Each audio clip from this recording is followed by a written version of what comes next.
एक बहुत अमीर आदमी ने एक भिखारी से पूछा, तुम तो इतने हट्टे कट्टे हो फिर भी भीख क्यों मांग रहे हो?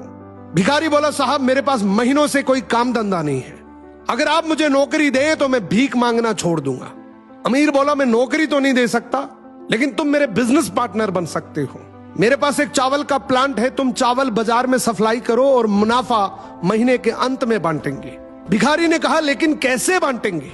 क्या मैं 20% लूंगा और आप 80%? अमीर बोला, मुझे सिर्फ 10% चाहिए, बाकी 90% तुम्हारा होगा, ताकि तुम जल्दी तरक्की कर सको। भिखारी ने जोरों से काम शुरू कर दिया। उम्दा चावल और सस्ते दामों से उसकी बिक्री बहुत बढ़ गई और उसे खूब मुनाफा हुआ। लेकिन जब मुनाफा बांटने का समय आया तो भिखारी ने सोचा, सारी मेहनत तो मैंने की है, तो अब अमीर आदमी को 10% क्यों दूं?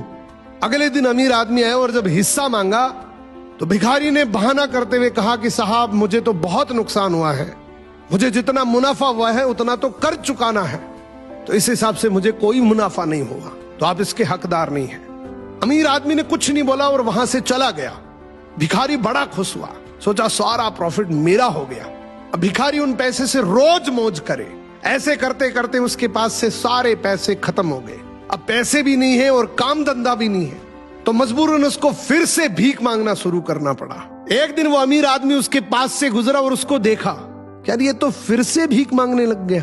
अमीर आदमी ने एक बहुत अच्छी बात बोली कि इस दुनिया में गरीब और अमीर आदमी जो होता है ना, उसमें सबसे बड़ा डिफरेंस होता है उसकी सोच का। एक रिच माइंडसेट हमेशा ये सोचता है कि मुझे भी प्रॉफिट हो जाए और मेरे साथ जो काम कर रहे हैं उनको भी प्रॉफिट हो जाए, लेकिन एक पुअर माइंडसेट हमेशा ये सोचता है कि जो भी प्रॉफिट हो सिर्फ मुझे ही हो।